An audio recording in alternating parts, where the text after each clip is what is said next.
बिस्मिल्लाहिर्रहमानिर्रहीम। अस्सलाम वालेकुम नाज़रीन। प्रोग्राम रूबरू में मोहम्मद आसिफ आपके साथ एक बार फिर हाजिर हैं। आज हमारे प्रोग्राम में जनाब शाहद अली कमर साहब हमें ज्वाइन कर रहे हैं, तो आइए हम उनके साथ कुछ गुफ्तगू करते हैं। शाहद साहब के साथ आज मेरी पहली मुलाकात है और पहली मुलाकात में मैंने उनको इंटरव्यू के लिए जो है एक दरख्वास्त की और उन्होंने कमाल मेहरबानी करते हुए इस खाकसार को कहा कि ठीक है, वो प्रोग्राम के लिए राज़ी हैं। और इसी गुफ्तगू को हमने एक प्रोग्राम की शक्ल दी है, एक रिकॉर्डेड जो है सीटिंग की शक्ल दी है। तो आइए उनसे गुफ्तगू करते हैं। अस्सलाम वालेकुम सर। वालेकुम अस्सलाम। कैसे हैं आप? अल्हम्दुलिल्लाह आसिफ साहब। कुछ अपने बारे में बताएं मुख्तसर सा। आसिफ साहब, ज़िंदगी अल्हम्दुलिल्लाह बड़ी अच्छी गुजर रही है। बचपन जो है वो स्कूलों, कॉलेज और मदरसे की तालीम के साथ गुज़रा।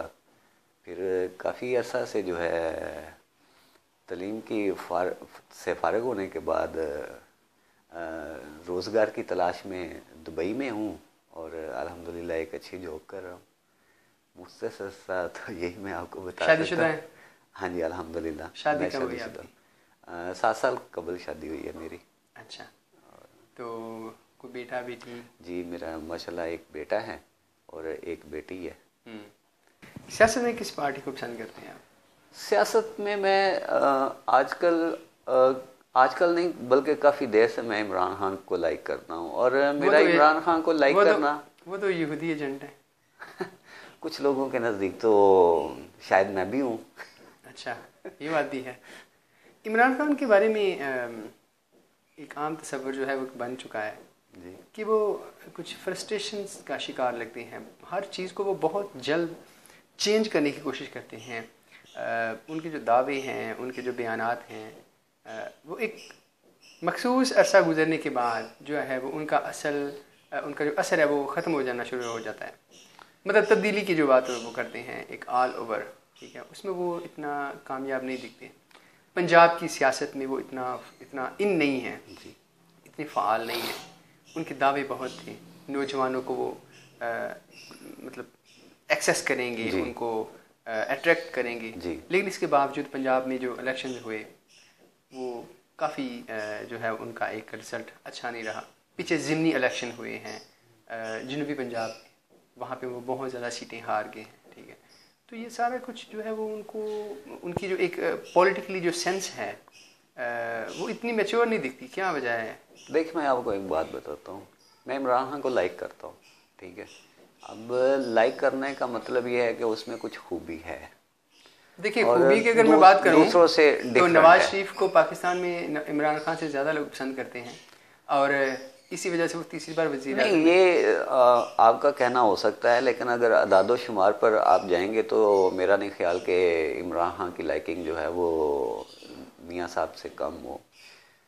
देखिए, मेरा जो बयान करने का जो मकसद था ना, इमरान में एक खूबी ये है कि वो डिफरेंट है। मेरा इमरान को क्रिकेट की वजह से पसंद नहीं करता, मैं आपको ये भी बात बता दूं, क्योंकि मैं खुद कभी क्रिकेट का खिलाड़ी नहीं रहा, बल्कि शायद मैंने कोई भी गेम नहीं खेली।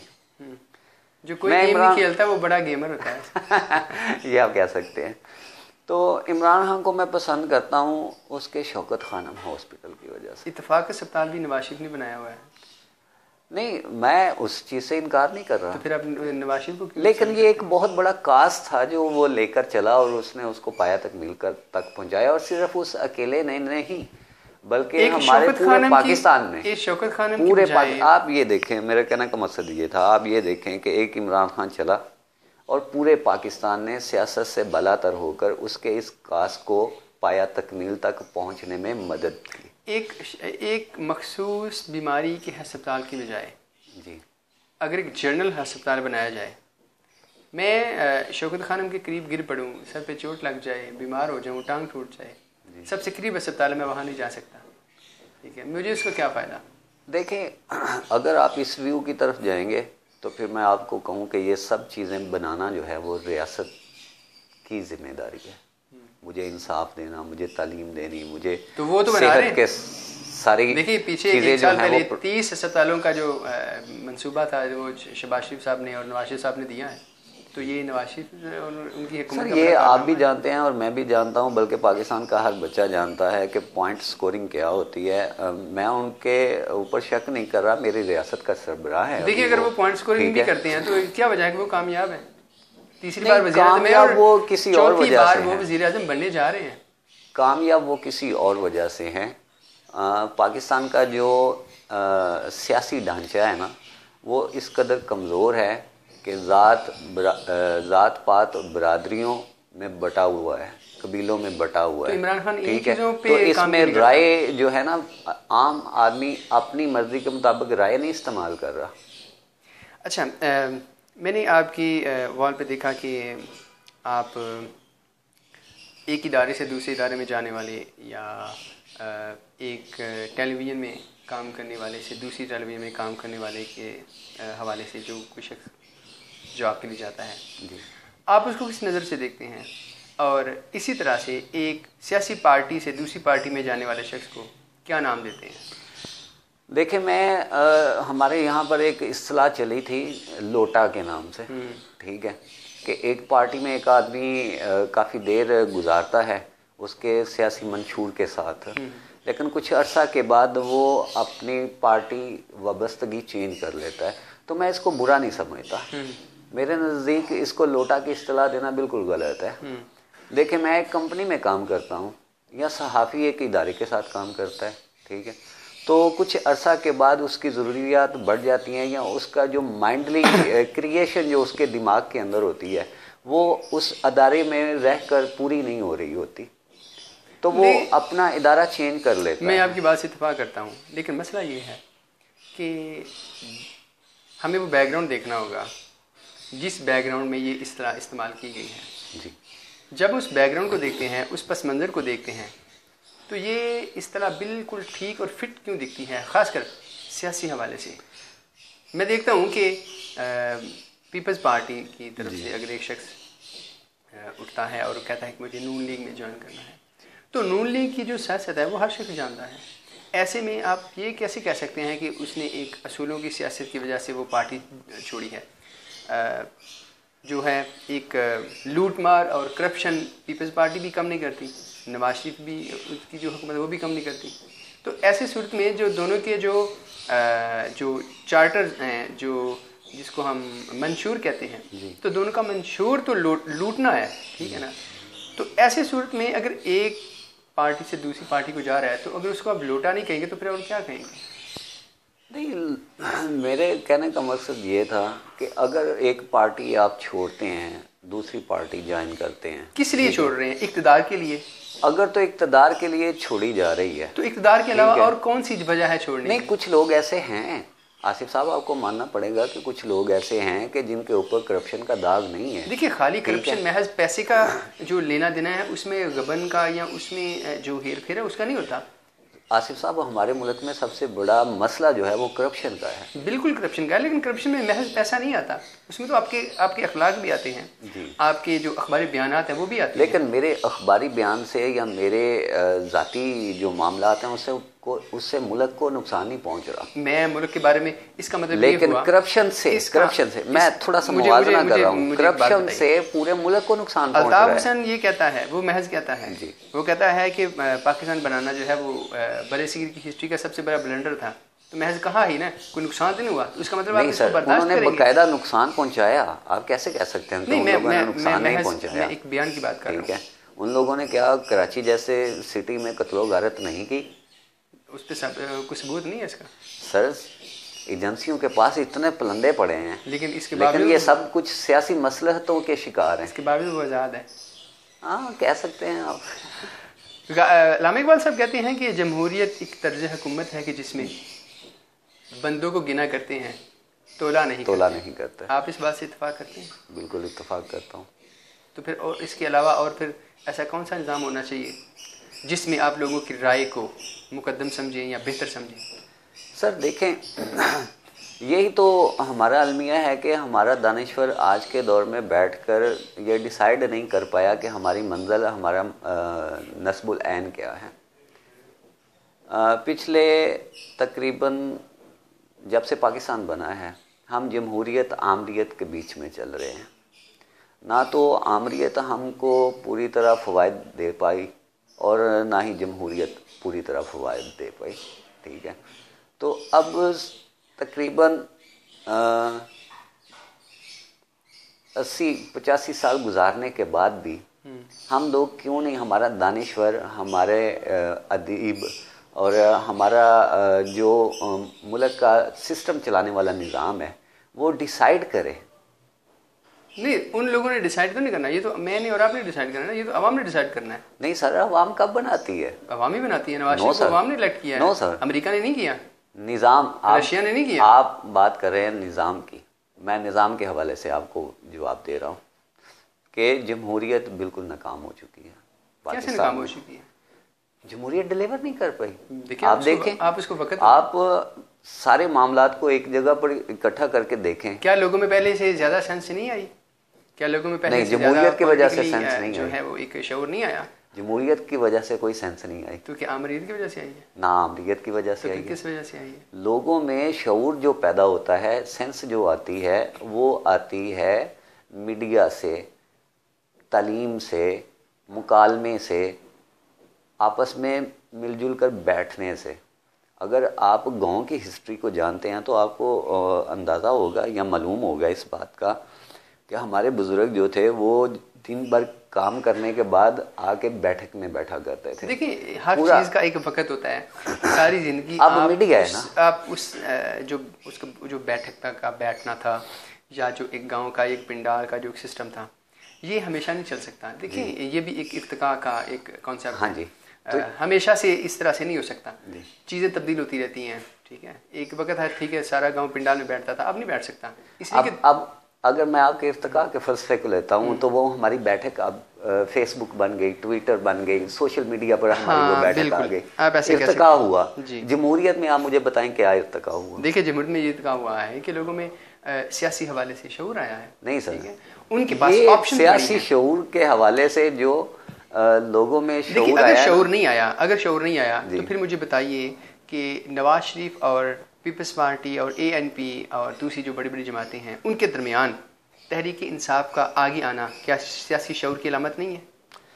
नहीं, लोगों ने इमरान खान को पसंद करने की कोशिश की है, उसको वोट देने की कोशिश की है, पाकिस्तान के एक बड़े सूबे ने उनको इलेक्ट किया है, क्या ये सियासी शऊर नहीं है? मैं इस हवाले से बात नहीं कर रहा था, मैं निज़ाम के हवाले से बात कर रहा था। और रही बात, इमरान खान अभी इलेक्ट हुआ है, ठीक है, एक सूबे की हुकूमत उसके पास है, तो क्या समझते हैं आप कि ये जो साबका इलेक्शन गुजरा है, ठीक है, ये बिल्कुल साफ शफाफ इलेक्शन था?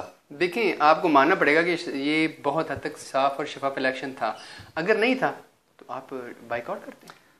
सर, बाइकआउट मसले का हल नहीं है। मैं ये कहता हूँ कि हमारे लोग जो जिन ओहदों पर बैठे हैं, जिनके पास पावर है, साहब ने इमरान खान को मशवरा दिया था कि ये आप जो इलेक्शन लड़ रहे हैं जी, इसमें आप जब तक रिफॉर्म्स नहीं करेंगे आपको फ़ायदा नहीं होगा। बिल्कुल। इसके बाद वो इमरान खान साहब को वज़ीर-ए-आज़म बनने की पड़ी थी। उन्होंने कहा कि नहीं, ये जो है अच्छा एक रिज़ल्ट देगा, और आप देखते हैं कि वो अभी तक सुप्रीम कोर्ट के पीछे जो पड़े हुए हैं मुख्तलिफ हल्कों के हवाले से, इलेक्शन में धांधली के हवाले से। क्या बेहतर नहीं था कि कादरी साहब की बात पे अमल करते हुए पहले रिफॉर्म्स कर लेते, सियासी इलेक्शन में या हमारी जो सियासी जो एक तारीख है उसमें जो खामियां हैं, जो कमियां हैं, उनको दूर कर लेते। निज़ाम में जो कादरी साहब का बेसिकली यही एजेंडा था ना कि निज़ाम में जो खामियां हैं, जो ड्रॉबैक्स हैं, उन पे काम किया जाए। उन पे काम करने के बाद इलेक्शंस किए जाएं, तो क्या वो बेहतर तरीका नहीं था? आप शायद भूल रहे हैं, काजी साहब जब पिटीशन लेकर गए थे सुप्रीम कोर्ट में, जस्टिस इफ्तिखार चौधरी साहब की सुप्रीम कोर्ट थी, तो उन्होंने सुनने से इनकार कर दिया। देखिए, उनका सुनने से इनकार करना एक अलग इशू है। उस वक्त उन्होंने कहा था, मेरी बात उन्होंने कहा था कि भाई आप गैर मुल्की हैं, चले मान लिया वो गैर मुल्की हैं, वो इसको फाइल नहीं कर सकते। इमरान खान कर लेते। देखें, पिटीशन लेकर गए थे, मेरी बात कंप्लीट हो लेने दीजिएगा। पिटीशन लेकर गए थे, जस्टिस इफ्तिखार चौधरी को उनकी पिटीशन सुननी चाहिए थी। अगर उन्होंने नहीं सुनी तो उसके बाद इमरान के पास कोई रास्ता नहीं था कि वो उन चीज़ों को फॉलो करते जो कादरी साहब बयान कर रहे थे।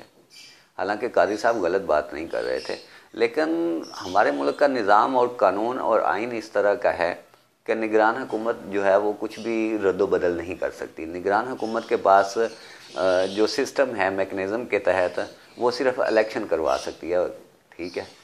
तो ये बहुत मुश्किल मरहला था जिसको मेरा नहीं ख्याल स्किप कर दिया गया। हाँ जी, और स्किप कर देना ही बेहतर था उस वक्त। एक फारसी का शेर है जी, अगर इसमें कुछ गलती हो तो मुझे बता दीजिएगा। तू गनी अजहर दो आलम मन फकीर रोज महशर उजरहाय मन पजीर गर तुमी बीनी हिसाबम नागजीर अज निगाहे मुस्तफ़ा पिन्हा बगी। ये मैंने आपकी दीवार पे पढ़ा था जी, और आपने इसके साथ लिखा था कि इकबाल का है जी। जितना मैंने इकबाल को पढ़ा है मुझे उनकी किताब में ये फारसी का शेर नज़र नहीं आया। एक बात, दूसरी बात मुझे इसका तर्जुमा ज़रा बता दीजिए कि क्या है। देखिए ये एक फ़कीराना सदा समझ लीजिए कि एक इंसान जो है वो अपने रब से फरियाद गुनाह है कि मालिक जब रोज़े महशर में तेरा क़यामत का जो हशर बपा होगा तो जब तेरे सामने मेरा नामा अमाल पेश किया जाएगा तो अगर मेरे नामा अमाल में गुनाहों की तादाद ज़्यादा निकली तो मेरी तेरे आगे एक दरख्वास्त है। एक फ़कीर दरख्वास्त कर रहा है अपने मालिक के साथ कि मेरा हिसाब लेते वक्त मेरे आका से पर्दा रख लेना मेरा, क्योंकि तो वो शर्मिंदगी जो है वो मुझसे बर्दाश्त ना होगी। एक नबी के हाँ जी सामने या एक रसूल के सामने कि मेरी उम्मती ने हाँ जी मेरे पैगाम को समझने की कोशिश नहीं की और आज वो उनका जो मिज़ान है जो हाँ जी हाँ ठीक है समझ गया। पसंदीदा शायर कौन सा है आपका? पसंदीदा शायर देखें मैं अच्छा आपको पता है नाज़रीन, जब मैं जनाब शाहद अली कमर साहब से मिला हूँ तो इनको देखने और इनकी तस्वीर देखने के बाद जो आम तौर पे हमारे जहन में किसी न किसी की एक शबी आ जाती है, एक सिमिलरिटी जहन में आ जाती है। मैंने जब इनको सबसे पहले देखा तो मेरे जहन में सबसे पहले जॉन एलिया आए। मुझे इनकी शक्ल जो है वो जॉन एलिया जैसी एक लम्हे के लिए लगी। कुछ इनका जो बालों का अंदाज़ है वो भी कुछ शायराना सा महसूस हुआ। तो मैं अभी आपको बताऊं कि जब मैंने आपसे ये सवाल किया कि आपका शायर कौन सा है पसंदीदा, तो मेरे जहन में यही आ रहा था कि मैं आपसे ये भी कहूँगा कि आपकी जो चेहरा है वो जॉन एलिया से मिलता है। ये मेरी एक थिंकिंग है। ये बात मुझे पहले भी हमारे दोस्त हैं मोहतरमा कुदसिया मुमताज़ साहबा, तो वो मुझे अक्सर कह दिया करती हैं कि आप जॉन एलिया लग रहे हैं। शायद कोई मुमासलत हो, लेकिन वैसे मैं आपको बताऊं मुझे जॉन एलिया पढ़ने का बहुत कम इत्तेफाक हुआ है। जो वैसे आपका जो शायर पसंदीदा क्या है? मेरे पसंदीदा शायर में गालिब हैं, मिर्ज़ा असदुल्लाह गालिब अगर आप सुना दें तो कोई, और दूसरे जो हैं वो अल्लामा इकबाल हैं। तो गालिब साहब का एक शेर जो है वो बड़ा अट्रैक्ट करता है, वो जो हर एक बात पे कहते हो तुम कि तू क्या है, तुम ही कहो कि ये अंदाज़ गुफ्तगू क्या है। बहुत खूब। अल्लामा इकबाल साहब का कोई? अल्लामा इकबाल साहब का एक शेर जो है वो नातिया शेर मुझे वारस्तगी की हद तक पसंद है कि मोहम्मद से वफ़ा तूने तो हम तेरे हैं, ये जहाँ चीज़ है क्या लौह कलम तेरे हैं। बहुत खूब। ये उनके सारे कलाम की मिराज है ये शेर। बानो कुदसिया से मुलाकात आपकी कैसी रही? बानो कुदसिया साहबा से मुलाकात मेरे एक दोस्त हैं, ड्रामा निगार, ड्रामा राइटर और एक्टर और बहुत ज़बरदस्त इंसान, इफ्तिखार इफ़ी उस्मानी। तो उनकी तवसल से मेरी मुलाकात हुई थी। आपा बानो कुदसिया के घर में दास्तान सराय मॉडल टाउन लाहौर में, वहाँ पर एक तकरीब थी, मतलब वो नशिस्त होती है उनके जब वो हयात थी, तो उस नशिस्त में जाने का इत्तेफाक हुआ। लेकिन जब मैं उनके पास पहुंचा तो नशिस्त तो ख़त्म हो चुकी थी, लेकिन उनके साथ फिर बैठक गैर रस्मी सी गुफ्तगू हाँ जी गुफ्तगू हुई। और उसने बहुत गहरा तासुर छोड़ा, क्योंकि उससे पहले मैं राजा गिद्ध पढ़ चुका था। और किसी भी राइटर की किताब आप पढ़ते हैं ना, तो पढ़ने के बाद उस राइटर के बारे में आपका एक तख़य्युल और एक तसव्वुर में एक शक्ल उभरती है कि ये ऐसा होगा। माफ़ कीजिएगा, बहुत सारे राइटर जो हैं उनकी किताबें पढ़ने के बाद जब मेरी उनसे मुलाकात हुई तो वो वैसे नहीं थे। लेकिन वो भी तो इंसान है ना। हाँ, नहीं, मैं मतलब इस बात को इस तरह नहीं देख रहा कि उनको बिल्कुल फरिश्ता सिफ्त होना चाहिए, नहीं। मतलब लेकिन उन्होंने जो लिखा तक किताब की जो उनके अंदर एक शबी तो नजर आई ना। हाँ, जो शबी नजर आती है वो उतना तो होना चाहिए ना। लेकिन बानो कुसिया साहबा को मैंने उससे बढ़कर पाया। बड़ी बात है। आप फरमाते हैं कि जब गुबार हट जाएगा तो मालूम होगा कि घोड़े पर सवार थे कि गधे पर। ये आपने किसके बारे में लिखा? ये कुछ सिचुएशन थी ऐसी क्रिएट थी पिछले दिनों सियासी हवाले से, तो उस पर मुझे ये एक, वैसे ये एक फ़ारसी का शेर था, लेकिन उसका तर्जुमा जो है ना वो मुझे कुछ याद आया तो मैंने लिख दिया। मतलब अगर मैं इसको थोड़ा सा वाजी सेंस में पूछना चाहूँ जी, तो ये किसके मुतल्लिक है? किसी पार्टी के, किसी शख्स के, किसी सियासी हवाले से? नहीं, जब कहीं भी कोई भी शोरो गुल बपा होता है ना, किसी भी हवाले से, मजहबी हवाले से कह लें, सियासी हवाले से कह लें, मतलब जो गंभीर सूरत हाल है जो उसके वाजिब होने के हाँ जी, तासुरात हैं, वो जब शोरो गुल इख्तिताम की तरफ बढ़ता है ना, फिर गिर्द बैठती है अकल और इश्क। ये क्या है जी? अकल और इश्क। अकल और इश्क समझ लें आप, अकल आपके पास फहम है, अदराक है, चीज़ों को, मामलात को समझने का नाम अकल। और इश्क अमल है वारफ्तगी के साथ। इसमें इश्क, इसमें अकल का गुजर नहीं है इसमें? नहीं, अकल आपके सामने चीज़ों को डिफाइन करती है ना। आप ये कहना चाह रहे हैं कि जो माबादिल तबैयाती जो मामलात हैं उनका ताल्लुक अकल से नहीं है, इश्क से है? नहीं, मेरे ये कहने का मकसद हरगिज़ नहीं। मैं कहता हूँ कि चीज़ों को समझने के लिए, उनको देखने के लिए, उनमें तहकीक, उसमें रिसर्च, ये सारी चीज़ें आपको अकल फराहम करती है। आप उस पर सोचते हैं, आपका सोचना, अच्छा, आपका तो क्या वजह है कि चीज़ों को बुनियाद देने में तो अकल कारफरमा है जी, लेकिन उनको कमाल तक पहुँचाने के लिए बजाय आप अकल के आप इश्क को आगे कर देते हैं, तो ये तो अकल के साथ ज़्यादती है। चीज़ों को आप समझते हैं अकल की बुनियाद पे जी, और उनमें जो वारफ्तगी है उसके लिए आप इश्क का इस्तेमाल कर लेते हैं। ये क्या? देखिए, ये एक मतलब कैफियत है, कैफियत भी है और हकीकत भी है कि जब आप एक स्टेप आगे बढ़ते हैं, आपके अंदर है, रूह है, आपका शऊर है, आपका तहतल शऊर है, ला शऊर है, ये क्या है? इसका वजूद कहाँ पे है? ये कहाँ पे होती है? कहाँ से नाज़िल होती है? नहीं, ऐसे तो आप अकल का भी वजूद नहीं साबित कर सकेंगे। ये अकल यहाँ पे है, ये दिमाग के अंदर, ये अकल ही है जी। तो अगर ये इसकी तख्लीक है, अल्लाह ताला ने उसको तख्लीक किया है, बल्कि अल्लाह ताला ने अपनी तख्लीकात में जो सबसे अफजल चीज़ है जिस पे खुदा ने एक फ़ख्र का इजहार किया वो अकल है, इश्क नहीं है। सर देखें, आप अकल और इश्क को बिल्कुल जुदा मत समझिएगा। मोहब्बत, इकबाल ने इसको जुदा कहा है? नहीं, कहीं भी जुदा नहीं कहा। इसको जुदा कहा नहीं, बिल्कुल नहीं, कहीं भी जुदा नहीं कहा। जो सूफिया हैं, जो एक तसव्वुफ के जो लोग हैं, वो अकल को एक रांदे दरगाह की समझते हैं। नहीं सर, कहीं भी ऐसा नहीं हुआ। पता नहीं कौन लोग हैं जो इस तरह के तराजम और शरह करते हैं कि वो अकल को उन्होंने बिल्कुल रद्द कर दिया। नहीं, कहीं भी ऐसा नहीं हुआ। आपके ख्याल में ये दोनों एक ही चीज़ें हैं? मेरे ख्याल में ये अकल जब अपनी मिराज को छूती है तो फिर आगे आपने कहीं तो पहुंचना है ना। तो वो तो अकल पहुंचा तो रही है, अकल पहुंचा रही है, लेकिन उसके ऊपर फिर आपको मतलब उस जहां पर आप पहुंचे हैं, ठीक है, पहुंचने के बाद आपने वहां पर साबित कदम भी तो रहना है ना। तो साबित कदमी तो अकल ही रखेगी ना आपको? नहीं, अकल आपको तशकीक में डाल देगी। कौन कहता है? होता है। कैसे होता है?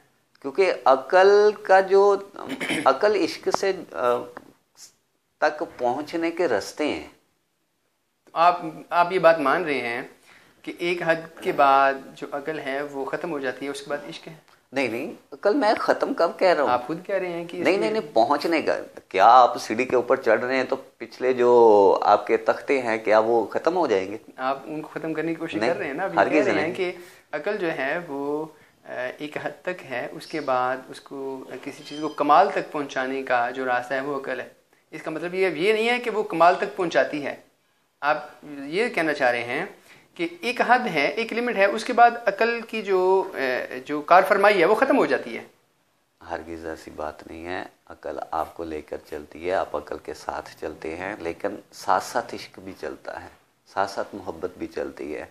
हर पायदान, मैं यही तो आपसे कह रहा हूँ कि जब आप ये कहते हैं कि अकल के साथ साथ इश्क और मोहब्बत चलते हैं, तो क्या इश्क और मोहब्बत अकल में नहीं आती? ये अलग है, ये अलग कैसे हैं? सर अलग होने की बात बिल्कुल नहीं हो रही, कहीं पर भी किसी ने भी अलग नहीं किया। आपने कहा मेरा कि ये कहने का मकसद है कि अकल के साथ साथ मोहब्बत और इश्क परवान चढ़ते हैं, ठीक है, लेकिन इश्क और मोहब्बत आपको उस चीज़ को साबित कदमी की तरफ माइल रखते हैं, ठीक है। आपको एक दीवार को थामने के लिए अकल तो ये सारी चीज़ें महज खाली अकल में नहीं आती। अकल का काम देखें ना, हर चीज का एक काम है। अकल आपको शऊर फराहम करती है। क्या अकल के अंदर मोहब्बत नहीं है? क्या अकल के अंदर वारफ्तगी नहीं है? अकल से आप मोहब्बत कर ही नहीं सकते। क्यों नहीं कर सकते? मैं तो हरगिज़ नहीं कर सकते। मैंने मजहब को अकल की बुनियाद पे पसंद किया है, और मैं मजहब से मोहब्बत करता हूँ जी। मैंने अकल की बुनियाद पे जो दीनी मामलात हैं, जो फ़लसफ़े के मामलात हैं, या जो इस तरह की जितनी भी चीज़ें हैं जिनका ताल्लुक जहन से है, जिनका ताल्लुक सोच से है, समझने से है, मैंने उनको अकल की बुनियाद पर परखा है। और अकल की बुनियाद पर परखने के साथ साथ मैं उनके साथ उनको उसी वारफ्तगी के साथ पसंद करता हूँ, उनसे मोहब्बत करता हूँ। लेकिन मैं इसमें कहीं भी इश्क का कोई दर्जा नहीं देखता। ये आपके महसूस करने की, आपकी अपनी कैफियत की बात है। मैंने तो जो देखा है, मैंने जिन चीज़ों को पढ़ा है, मैंने जिन चीज़ों को समझा है, तो मैं तो उन चीज़ों को सामने रख कर और अपनी बहुत सारी चीज़ों के एक्सपेरिमेंट को सामने रख कर मैं इस चीज़ के ऊपर हतमी राय रखता हूँ। मे भी मैं गलत भी हो सकता हूँ। चलिए इश्क को एक फिक्रे में बयान कर दें। इश्क को अपने हिसाब से, अपने फहम के मुताबिक एक फिक्रे में इश्क को मैं डिफाइन कर दूँ। डिफाइन ना करें, महज उसकी एक तशरीह कर दें जो कि मैं समझ सकूं। मैं आपको हज़रत सुल्तान बाहू का एक शेर है, ईमान सलामत हर कोई मंगदा ते इश्क सलामत कोई हो। बहुत खूब, मैं समझ गया नाज़रीन। पाकिस्तानी मुआशरे को मुस्तकबिल में आप किस मुकाम पर देखते हैं सियासी हवाले से? सियासी हवाले से मैं पाकिस्तान के लोगों के अंदर एक शऊर देख रहा हूँ कि लोग अब इस तरफ चल पड़े हैं कि वो अपनी राय का सही इस्तेमाल करना चाहते हैं। सोशल मीडिया के हवाले से एक सवाल है आपसे। जी। बहुत से ग्रुप, बहुत से पेजेस चल रहे हैं। जी। कोई ऐसा नाम, कोई ऐसा ग्रुप, कोई ऐसी साइट, कोई ऐसी बैठक जो आप समझ रहे हों कि पाकिस्तान में अदब के हवाले से बहुत अच्छा काम कर रहे हैं, या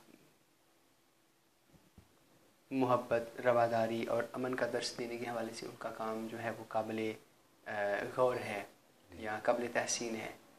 कोई ऐसी बैठक, कोई ऐसा नाम जो आपके जहन में हो?